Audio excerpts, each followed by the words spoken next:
Now it's time for No Pucks Given with Dan Kingerski of Pittsburgh Hockey Now. Penguin scoops, locker room buzz, and straight-up analysis. No fluff, all hockey. Now, here's Dan. Alrighty, it is the No Pucks Given episode. We'll make it up and say 43.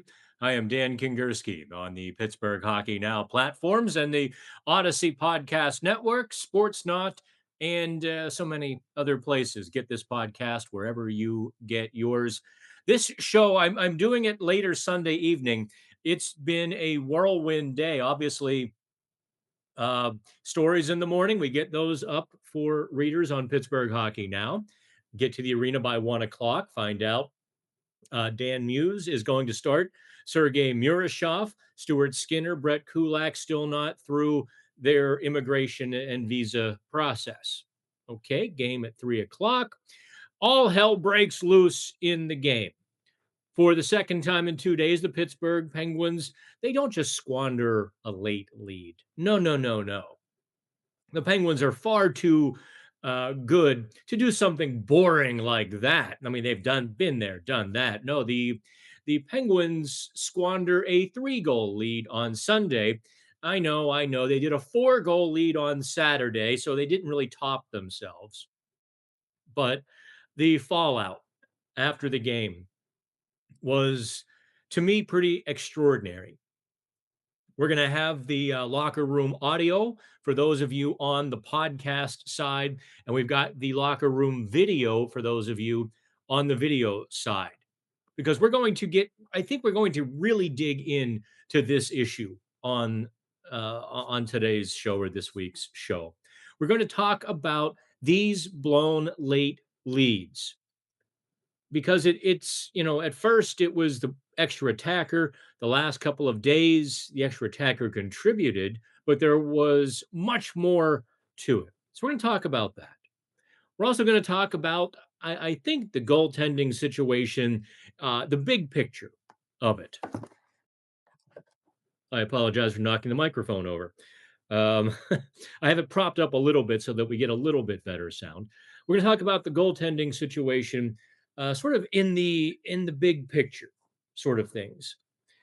But also, I want to get to the micro of Sergei Murashov, because I think there is a lot of hope, a lot of, I don't want to call it incorrect, but I think there's a lot of transferred optimism onto him, and he deserves it. He certainly has earned it, but maybe it's a little bit misplaced at the wrong time. We're going to talk about that, and I'm sure I'll think of something in the meantime. I think we should probably talk about expectations and where the Penguins go from here. I've never seen a team with a 14-8-9 record. That's absolutely unbelievable. Certainly, if you think back to how the Penguins have played this season, they should probably have 20 wins. No joke.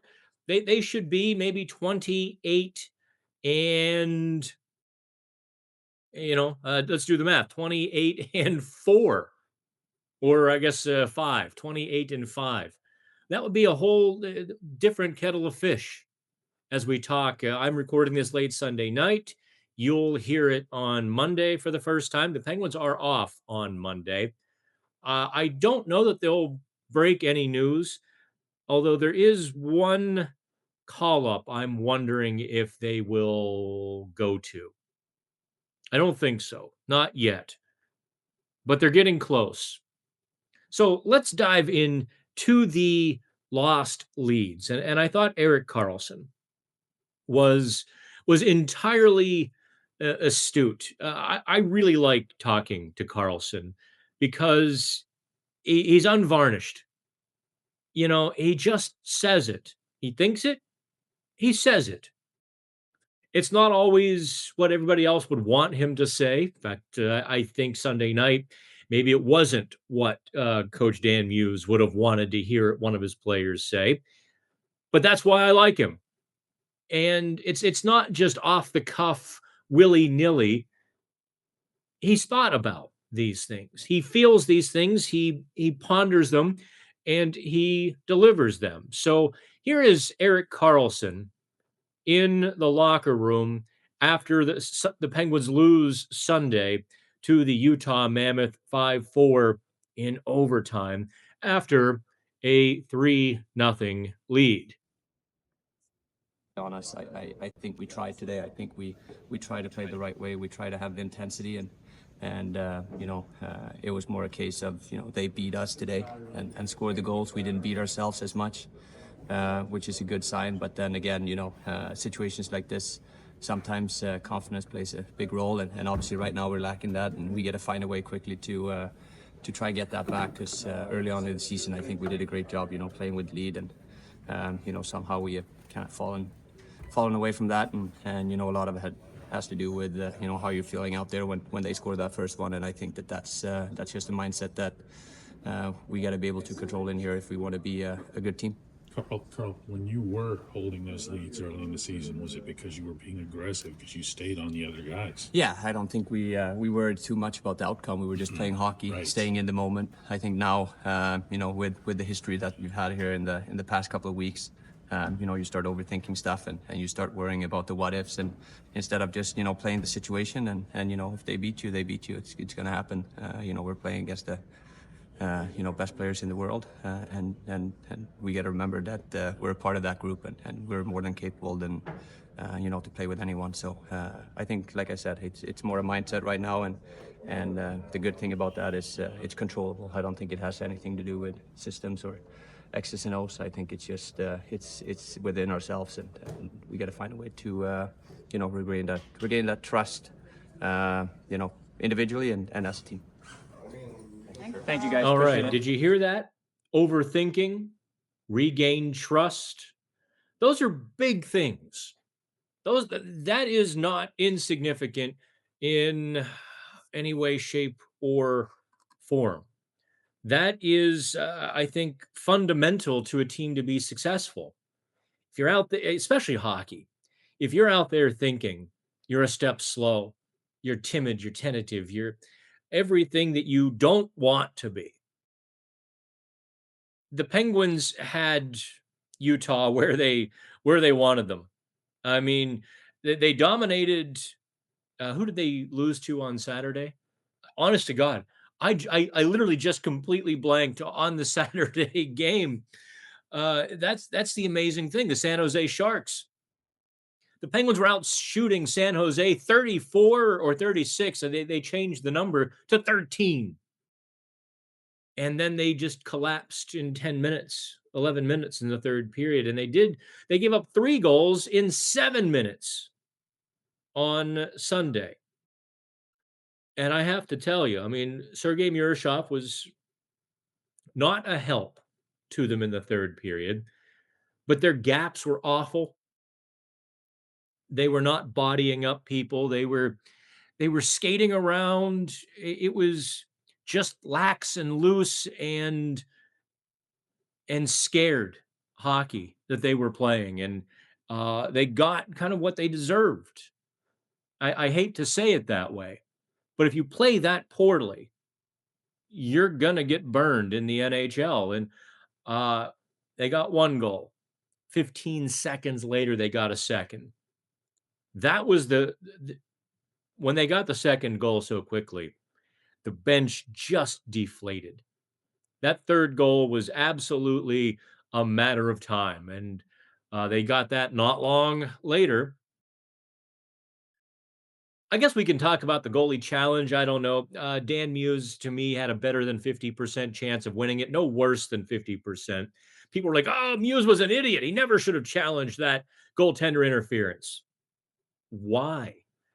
Uh, you, just because the NHL has no clue what their own rule means and has the most inconsistent application of that rule in all of sports. The only thing, actually, I shouldn't say all of sports, the only thing worse than the nebulous cluelessness of the goaltender interference is traveling in the NBA. The only thing worse is traveling, or the lack of traveling calls in the NBA. Other than that, the goaltender interference, you have no idea from day to day, game to game, within the game, what it is and what it isn't. It amazes me that even the referees, I don't even think they care anymore. They're like, you know what? I want this goal to stand. I think it should have been a goal.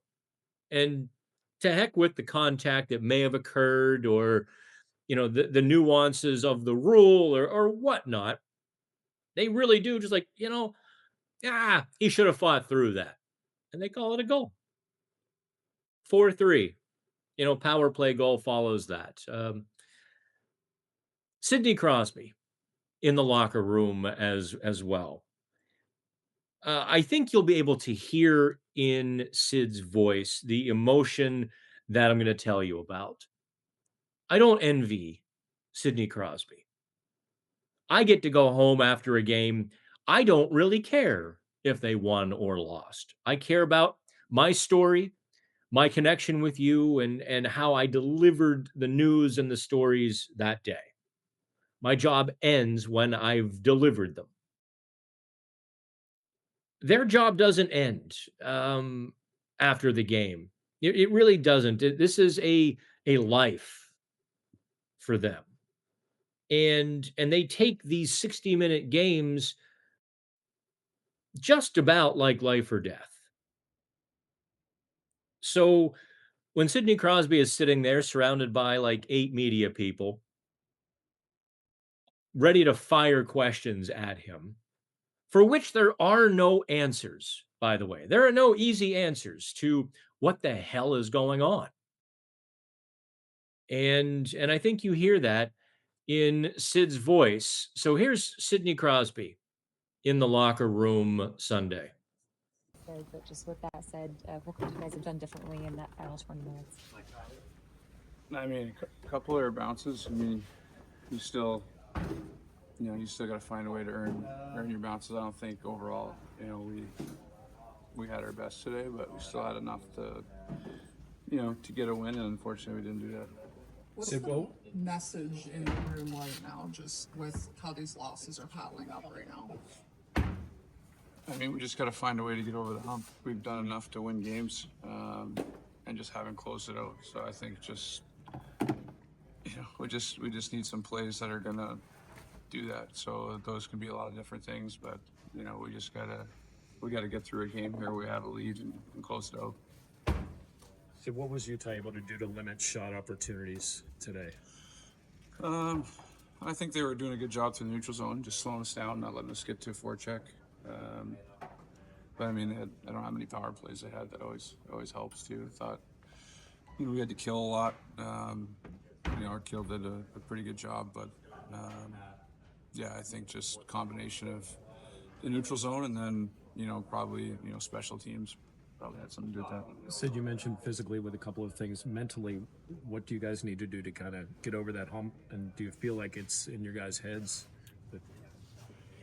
I think with it happening a couple times right this week, I think that definitely today it was something that, just the same thing pretty much happened yesterday. So I think it was in the back of our mind for sure, but I don't think that affected how we approached it. I thought that we approached it okay. I thought, like I said, a couple of those pucks end up bouncing around their tape, and one hits Sergei's the shaft of his stick. I mean, sometimes that's how it goes. And like I said, you need, we need some plays that are gonna, not allow those bounces to be the difference. So those can come in a lot of different forms. So I think we just got to stick together and find a way to get over it. All right. Did you catch that the last 10 or 15 seconds there of what Sid said? Did you understand what he just said? Did you put sort of the context of that together? Tell you what, we are going to take a quick break here on the Odyssey Podcast Network, and I'm going to come back. We're going to explain what Sid actually just said and why it's incredibly important for, in the context of where this team is right now. On the video side, we'll keep going, but on the podcast side, we take the break right now on No Pucks Given. Okay, so welcome back. For those of you on the podcast side, welcome back, and thanks for letting us pay a few bills. What Sidney Crosby said there before the break is, we need a puck. We need a bounce here or a bounce there. We need to get those for ourselves. What he's saying, he's kind of saying is we need something to feel good about. We need that little bit of luck. We need that crazy bounce to go our way.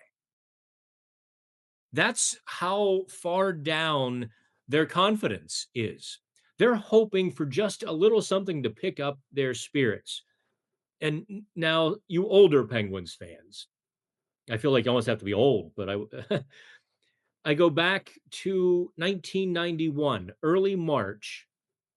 Some of you are going, what? I wasn't born for 10 or 15 years yet. I get you. Just hang on with me.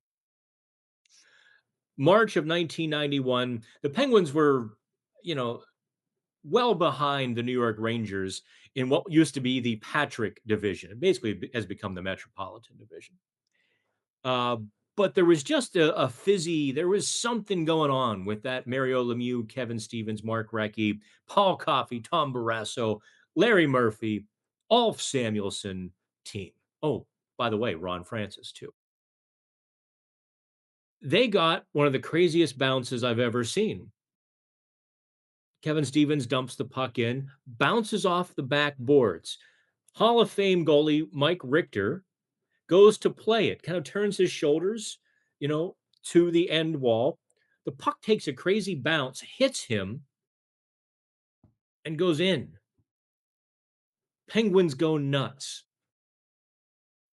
They ran the table. They stormed the New York Rangers for the rest of the month, win the division, obviously go on to win the franchise's first Stanley Cup. Now, there were a couple other magical moments in that cup run, Frankie Pietrangelo, the save, and so on and so forth. But it started with that crazy hop off of Mike Richter. Sidney Crosby just basically prayed to the hockey gods for one of those bounces, something, anything, because they don't have any answers. Why do Chris Letang and Erik Karlsson, why have they made these awful mistakes in the final minute of the last week? Why does the team come out in the third period expecting to lose? Why did Artyom Shelyov kick a few rebounds right to the very wrong place? Why did Sergei Murashov do the very same thing Sunday? These are all things that just deflate a team. Now, if I would tell you the Penguins have points in 9 of their last 11 games, you'd think they were running away with the division.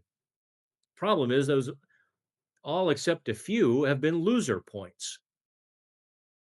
And I guess they're treading water in the playoff race. Their playoff odds are still like 54% because these points do count, single as they may be.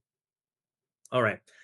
I wanted to play you the inside of the Penguins locker room so you could also get a feel. Did you just hear the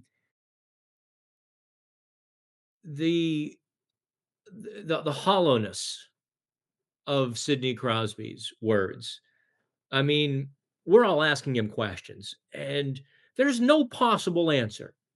If it were a simple X's and O's fix, well, we need our F3 really to come into the slot with a little more vigor, be a little more aggressive.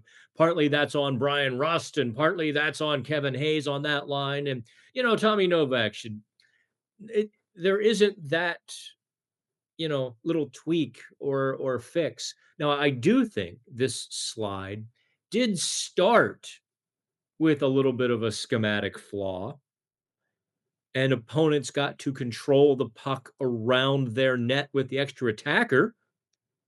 I think that was part of it. But now we're just full-blown catastrophe at this point. I mean, FEMA is sending trucks now to the Penguins. It's I don't know if they've hit rock bottom. They are in a spiral. Okay, topic number 2 here on the No Pucks Given. And by the way, I don't always dress this way at home. I literally, from arena, I left the arena at 8 o'clock. I'm supposed to be at the TV station at 8. And I left the arena at 8 o'clock, get there to record the Final Word episode that aired Sunday night, 11:30, 11:35, or whenever the football game ended. Hopefully you watched it.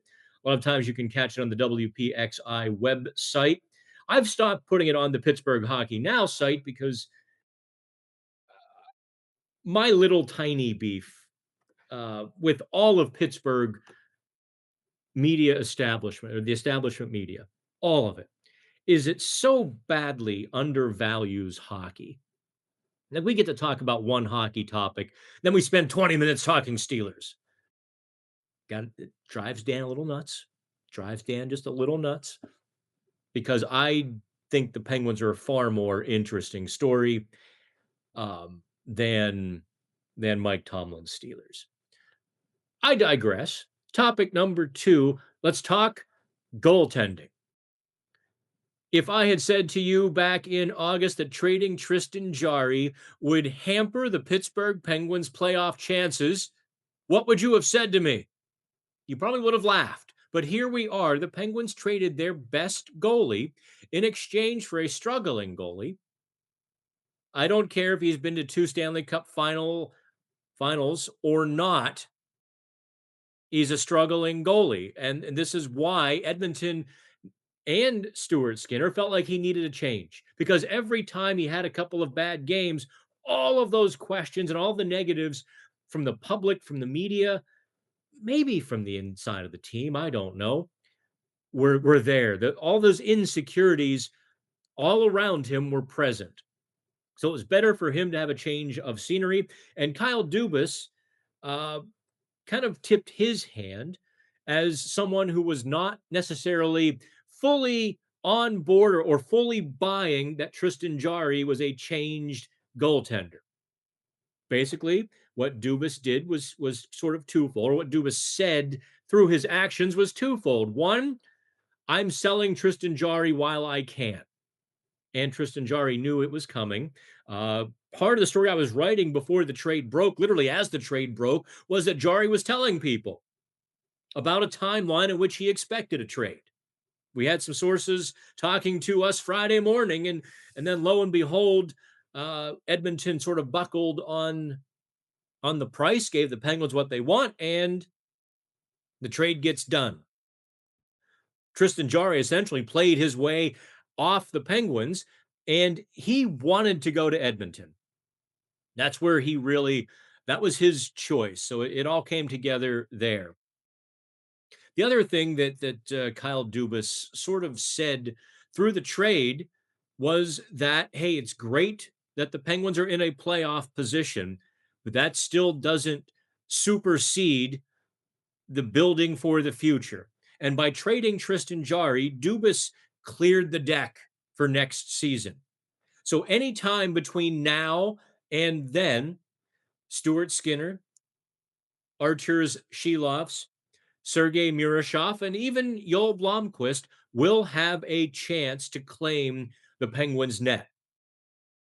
Go back a couple of weeks ago to Pittsburgh Hockey Now, and I was kind of analyzing the situation, trying to make a case to keep Sergei Murashov when he played his 4 games a month ago, that the situation was not going to fix itself because Shelovs is a restricted free agent for the next 2 off seasons. So the Penguins have team control there. And Tristan Jarry was going to have 2 more seasons with his contract at $5.375 million. So if those 2 were to continue to play at a certain level, the Penguins were stuck, potentially eating a whole lot of money on Jarry's contract, or what do you do with Shelovs? Selling him sort of on the cheap. It was not a good situation. So by making that trade, Dubas made that change. Now if Shelovs doesn't come through for the rest of the season. And he's got 1 win in his last 10 appearances and 6 extra time losses. And I would say he was rough on Saturday. Although the Shelovs fans were coming at me left and right, showing me the few saves he made on a few breakaways. I'm like, that's great. He also allowed a 60-foot wrist shot goal, a 45-foot clapper to make it 5-4. And the tying goal, he served a pizza right into the slot. That puck gets put back in your net 7, 8 of 10 times. That rebound has to be controlled. So of the 5 goals San Jose got in regulation, I hung 3 on Shelovs, and I understand he made some breakaway saves. Goalies are allowed to do that, you know.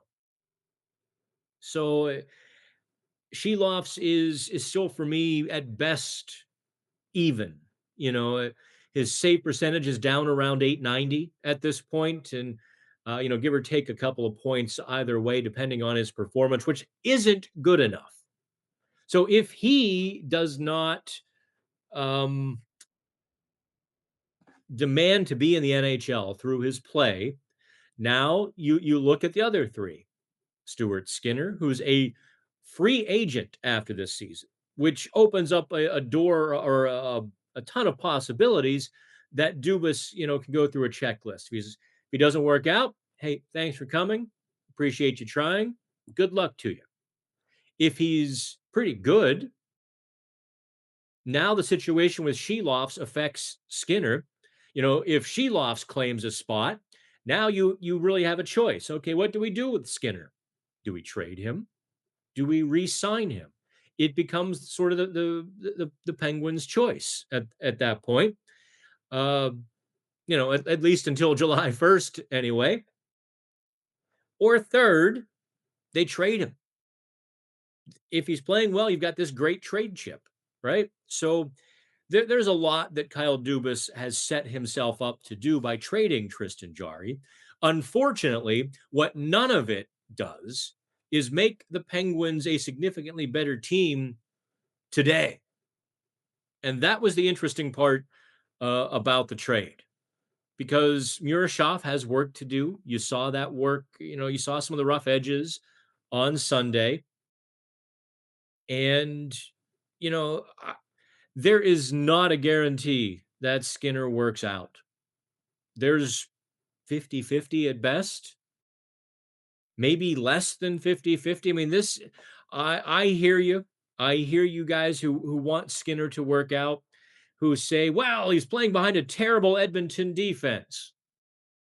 And listen, things aren't getting any better in Pittsburgh, at least in the third period. The Penguins are great for 40, 45 minutes. Oh, let me tell you something. But then the chaos begins. So a goalie's going to have to just figure it out and survive in that sort of choppy waters, those sort of choppy waters. If I'm betting you, I know you're going to ask me, well, Dan, what's going to happen? I don't have a crystal ball on this to figure out goaltending. I will tell you that I know that goaltending vexes Kyle Dubas. Not this situation specifically, the position in general vexes Kyle Dubas because it's so hard to quantify. He said, kind of admitted that Friday morning when he talked to us, the volatility in the goaltending profession.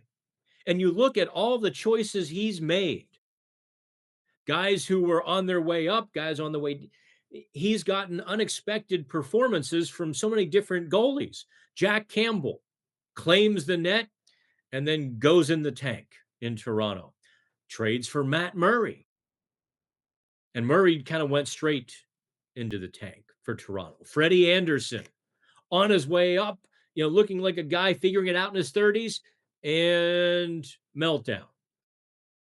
How many other goaltenders did he go through up there? Was Freddie his last one, or was Samsonov his last sort of you get the picture, right? Comes to Pittsburgh, looks around, signs Tristan Jarry. Jarry was solid in 2023. Was that not one of his all-star years? Struggles in the second half, but their choice, Jonas Korpisalo or Tristan Jarry. So Dubas flies to Edmonton, meets with Jarry, says, okay, I trust this guy, at least as much as I can trust a goaltender. They give him a 5-year deal. It wasn't what anybody in the Penguins organization really wanted, but it's what they had to do because their alternative was to sign a sieve for 4 years. So they get Jarry for 5. And Jarry has a meltdown. There's the volatility. And this is why I know that goaltending drives Kyle Dubas just batty. Because, in his mind, Stuart Skinner has as much chance to succeed for the rest of the season as did Jarry. Because there's no number that you can look at that really predicts future performance for most goalies. Now, there are a handful around the league, obviously, the Shesterkins and the Sorokins and the Vasilevskis. But even they, I guess, except for Vasilevsky, even Shesterkin was down last year. And Sorokin's had some, he's really good, don't get me wrong, but his numbers have been sort of oscillating back, up and down, back and forth, vacillating between 905 and 920 and over the last few seasons. That's the interesting thing about this whole goaltending thing. And that's, I think, what made it sort of easier for Kyle Dubas to make the trade is that he just doesn't trust goalies. If you're not one of the handful of guys who are just beyond or above reproach, Dubas doesn't trust you. All right, that's the goaltending talk here. I will tell you this about Murashov. He's ready-ish. Sergei Murashov is ready for the NHL, but maybe not for a playoff team.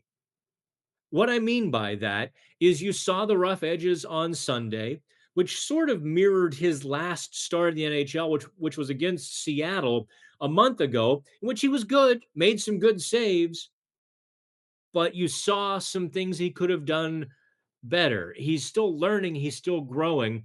The question the Penguins really have to answer with Murashov, will he learn those lessons better by playing some time in the NHL, going back to the AHL to work on them, kind of like a workshop, right? Or if he's better off taking lumps and the team is better off long term with him taking those lumps now, and maybe they lose a few games as they did Sunday when he serves a few pizzas, bakes a few cookies, and hands them out. It's a question that, to be honest, is a bit above my pay grade. I'd like to tell you I know what they're going to do or what they should do and offer you all kinds of insights and analytics or, rock solid examples, but there really isn't on this one.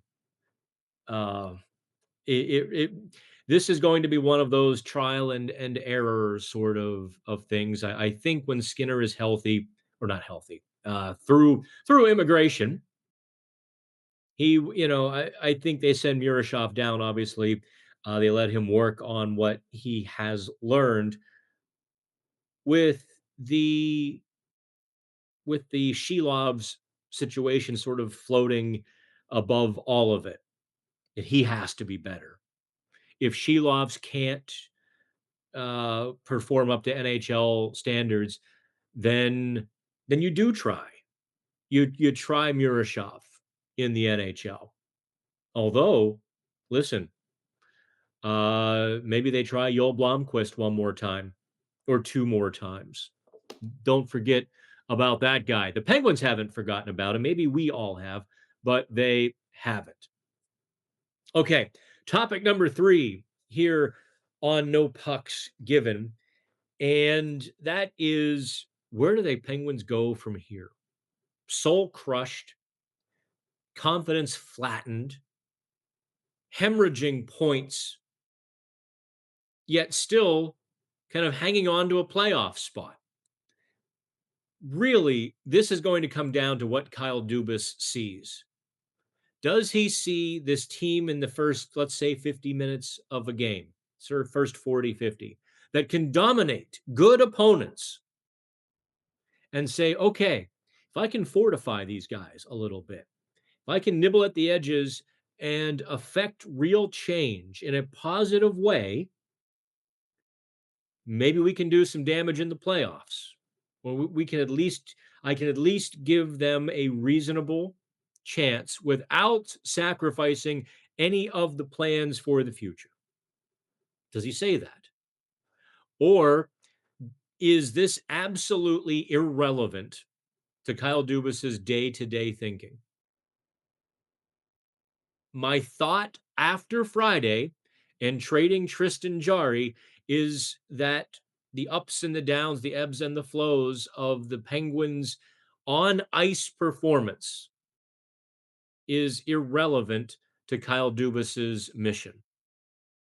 Sure, as a player rises and their trade value rises, as it did with Jarry, it might accelerate some thinking to move a veteran. Rickard Rakell starts filling the net, and a team says, all right, I'll give you that high price. Here's your first in the prospect or whatnot. Okay. If Brian Rust, if the Detroit Red Wings are high in the Atlantic Division and we get to January, February, and the Red Wings are like, all right, it's go time. All right, Kyle. All right, we got you. Here's what you wanted. That sky high ridiculous price for Brian Rust. Here you go. Now, I don't think the Red Wings would actually do that because the Red Wings are stodgy in terms of what they spend on the trade market. Really stodgy. Steve Yzerman just doesn't like to do that. He also is he's been terminally building a team up there. I think he enjoys the building more than anything else, and he hasn't accelerated anything yet. But I'm just using that as a hypothetical. I think Dubas would do that. I think Dubas would make those deals because he is worried more about 27, 28 than today. I don't know if that's right or wrong. I tend to think he's still caught a little bit here.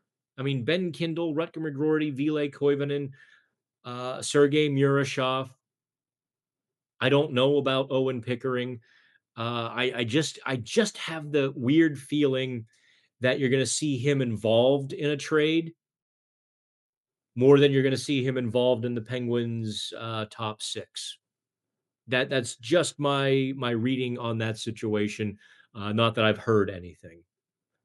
I think you'll see Tristan Brose in the lineup, although there again, the two Hextall picks are having trouble getting NHL time for whatever it's worth.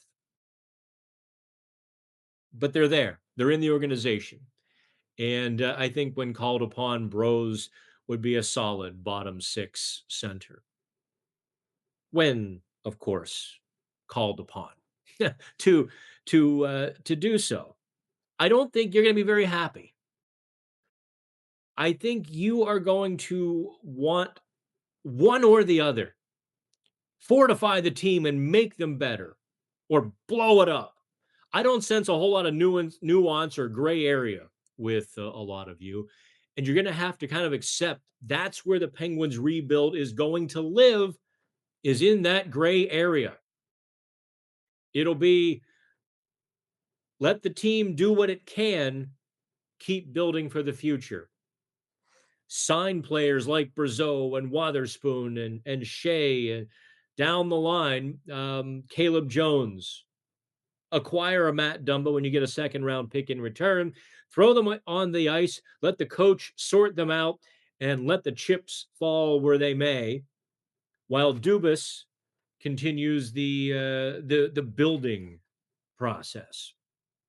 I think we're going to see that sort of dichotomy for another year or more, even, because I mean, who knows where they're going to wind up in the 2026 draft. The way this is going, the bottom can fall out of this team. It really is possible. I don't think it has. I thought it did a few weeks ago when Toronto just shellacked them 7-2. But it turns out they had a lot more fortitude than I thought. But this whole lead blowing thing, this is kind of crazy. This has the chance to just wreck a team. So maybe they will be prominently featured in draft lottery talk. I maybe another week. By early January, we probably will know. I think by the holiday break, usually we're gonna know where the die is cast. If not by then, by mid-January, because at that point the team will have played more than 40 games. Their 40th game this year is incredible. It's January 3rd. That's also when they have to make the Harrison Brunick decision, by the way. We didn't even talk about that. All right. I think I have brought as much of the inside of the Penguins as I can to you in a podcast. They're in a bad way. And there's not much more I can say. I'd like to be eloquent or more insightful, but really, the tender heart in a blender, gonna spin around to that beautiful, beautiful oblivion. That is it for No Pucks Given. I want to thank my producer there at Sportsnaut, Scott. Poor Scott had to cover. Now, Scott is a Raiders podcaster and former Raiders reporter.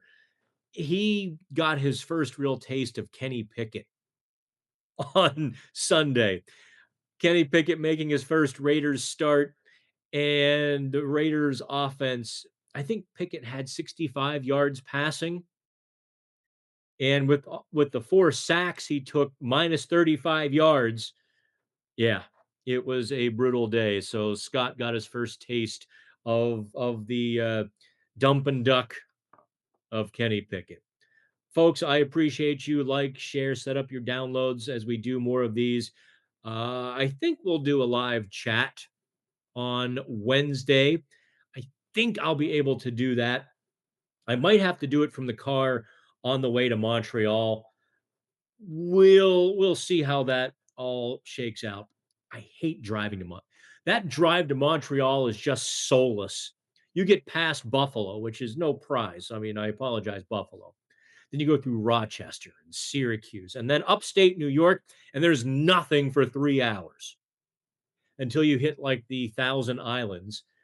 And the Thousand Islands is where there's like these big rock formations in the middle of the highway.